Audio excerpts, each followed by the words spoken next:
শুভ সকাল সবাই। বোলের বাড়ির একটি নতুন দিনে আপনাদের স্বাগত জানাই। আমি দোলন। চলুন আবারও একটি নতুন দিন শুরু করি। আশা করি আপনারা ভালো আছেন, সুস্থ আছেন, আর আমিও খুব ভালো আছি। এখন প্রায় সকাল 8টা বাজে। আমি এদিকে রান্না বসিয়ে দিয়েছি। এতদিন তো মা ছিল, আপনারা দেখেছেন মা সবটাই করে নিয়েছে। আমি যখন সকালে ঘুম থেকে উঠতাম তখন দেখতাম মায়ের সব রান্না হয়ে গিয়েছে। তো এখন মা চলে গিয়েছে, তো আমি ভেবেছি যে একটু সকাল সকাল উঠেই রান্নাটা করে নেব, কারণ এখন সকাল থেকে উঠেই প্রচুর গরম, আর এই রোদের সময়টা আমার রান্না করতে খুব কষ্ট হয়। একটু সকালে রান্না করে নিলে একটু সুবিধাই। তবে আগে বোলের বাবু সমস্ত কিছুই সকালবেলা কেটে দিত, কিন্তু এখন আমি বিকাল থেকেই তার আগের দিন সন্ধ্যাবেলা থেকেই সমস্ত কিছু কেটে রাখি, যাতে ওকেও অতটা আর কাজ করতে না হয়। কারণ ওই দেখতে গেলে সবটাই আমার সকাল থেকে করে দেয়। মা চলে যাওয়ার পর ও না থাকলে আমার একা হয়তো থাকাটা সম্ভবই হতো না। তাই ও ওই প্রোটিন এক্সটাও আমাকে সকালবেলায় একদম রেডি করে দেয় যে তুমি খেয়ে নাও, ততক্ষণে ও উচ্ছেটা চাপিয়ে দেবে আর শাকটাও একটুখানি ভেজে নেবে।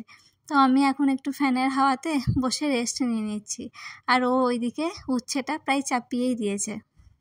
সত্যি কথা বলতে এই পুরো প্রেগনেন্সিতে ও না থাকলে আমার হয়তো একা থাকাটা অসম্ভব হয়ে উঠতো। এদিকে মাও আসতে পারেনি এতগুলো দিন, 1 মাস এলো, কারণ আমার শরীরটা ভীষণ খারাপ হয়েছিল। আর ও যেহেতু অফিসে চলে যায়, তাই ও সারা দিনটাই এদিকেই পড়ে থাকে যে আমি কেমন আছি। তো আমি মাকে ডেকে নিয়েছিলাম যে তুমি এসো, নয়তো খুবই এবার অসুবিধা হচ্ছে। তো আজকে এদিকে রান্না করব লোটে মাছ, আর রুই মাছও আছে। তবে এই লোটে মাছটা জানেন, আমি যখন প্রথম দেখি তখন আমি একটুখানি কেমনই ভেবেছিলাম, কারণ এই মাছ আমি কোনোদিন আগে খাইও নি, দেখিও নি। কিন্তু এখন এই লোটে মাছটি খেতে আমার ভীষণ ভালো লাগে। অন্য সময় একটু ঝুড়ো ঝুড়ো করে বানাই, কিন্তু আজকে একটু গ্রেভি বানাবো ভেবেছিলাম। তো বানিয়ে নিয়েছি, দেখলাম ভালোই হয়েছিল। এদিকে বোলের বাবু সবটা গুছিয়ে দিয়েই গেল। ও অফিস বেরিয়ে যাচ্ছে, খেয়ে দিয়ে আমিও ওর সাথে খেয়ে নিয়েছিলাম। আমি চেষ্টা করি যে বাড়ি যাওয়ার আগে ওর হাতের কাছে সমস্ত ওর জিনিসগুলো একটুখানি এগিয়ে দেওয়ার। যাই হোক, ও বেরিয়ে গেল, আর আমি এদিকে বাসনগুলো সব ধুয়ে নিচ্ছি। ও বলে যে বাসনগুলো ধোয়ার দরকার নেই, ও এসে আবার বাসনগুলো ধুয়ে দেবে, কারণ সকালবেলাটাও ও বাসন সব কিছুই ধুয়ে দেয় আর ঘরটাও মুছে দেয়। আমরা কোনো সাহায্য করার জন্য কাউকে রাখিনি, কারণ আমাকে ডাক্তার প্রথম থেকেই বলেছিল যে একটু অ্যাক্টিভ থাকার জন্য। আর অ্যাক্টিভ থাকার মতো আমার কাছে আর কোনো অপশন ছিল না, কারণ যেহেতু আমি একাই সারাদিন বাড়িতে থাকতাম। ওই 11টার সময় বেরিয়ে যাওয়ার পর আবার রাত্রে বাড়ি আসতো, তখন আর এতটা হাঁটাহাঁটি করা হতো না। আর যেহেতু এখানে ফ্ল্যাট, সেহেতু বাড়ির মধ্যেই সবটাই, এতটা বাইরে বেরোই না। তাই চেষ্টা করতাম বাড়ির টুকটাক কাজগুলোর মধ্যে নিজেকে সবসময় অ্যাক্টিভ রাখার, যাতে একটু হাত পা নড়াচড়া হয়। সবসময় শুয়ে বসে থাকতেও আর ভালো লাগে না, আর ডক্টর বলেই দিয়েছিল যে শুয়ে বসে থাকলে নিজেরও ক্ষতি, বাচ্চারও ক্ষতি। সেই কারণেই তো ও তবুও অনেকটা কাজ এগিয়ে দিত। আমি চেষ্টা করতাম টুকটাকি কাজগুলো করে নেওয়ার, যাতে যেগুলো ভারী কাজ নয় সেগুলো আমি নিজেই করে নিতে পারি। আর এদিকে ও অফিস থেকে এসে আবার বাসনগুলো সব ধুয়ে দেবে, এটা আমার খুবই খারাপ লাগতো, সেজন্য আমি করে নিতাম। তবে এই সময়টা আমি বড় যে পেডিস্টাল ফ্যানটা আমাদের আছে সেটা একটুখানি চালিয়ে নিতাম, যাতে আমার গরমটা একটু কম লাগে। কারণ বৃষ্টি পড়লেও এখন যেদিনই বৃষ্টি হয় না সেই দিনই এত বেশি গরম হয় যে ভীষণ কষ্ট হয়।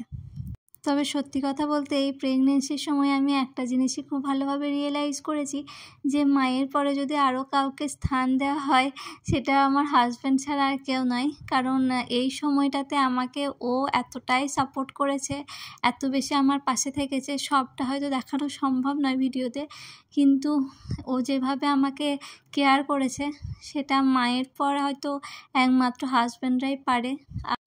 কারণ আমি এই গরমের জন্য ভীষণ কষ্ট পেয়েছি, সেই জন্য অনেক সময় রান্না করতে পারতাম না। সকালে উঠে ও রান্না করে দিয়েছে, যে হয়তো যতটুকু সবটা পারেনি, একটুখানি আলু সিদ্ধ, ভাত, মাছ ভাজা যেটা পেরেছে সেটাই করে দিয়েছে। এমনকি মাঝরাতে আমার পায়ে বেশি ব্যথা হতো, তো মাঝরাতেও ঘুম থেকে উঠেও আমাকে একটু পা টিপে দিয়েছে। এমনকি কোনোদিনও বিরক্তও হয়নি যে ঠিক আছে আজকে পারছি না বা পারবো না, সেসব কিছুই না। তো প্রেগনেন্সির সময়টাতে সত্যি কথা বলতে আমি ওর জন্যই হয়তো এতটা ভালো আছি। আমি একদমই সেই কষ্টটা পাইনি যেটা হয়তো অনেকেরই হয়। ভীষণ বমি বমি সমস্যা থাকে বা খুব ক্লান্ত ভাব, সেগুলো আমার কিছুই হয়নি। শুধু ও এতটা কেয়ার করেছে, এতটা যত্ন করেছে, সেই জন্যই। আরও একটা, ও যদি এই কেয়ারটা হয়তো না করতো মায়ের মতো, তাহলে আমার হয়তো এই জার্নিটা আরও বেশি কষ্টকর হয়ে উঠতো। এমনকি এই সময়টাতে ভীষণ মুড সুইং হয়, সেটা আমারও হয়েছিল, কিন্তু ও সেটা এত সুন্দরভাবে মানে কেয়ার করেছে বা আমাকে দেখেছে, সব কিছু বুঝিয়েছে।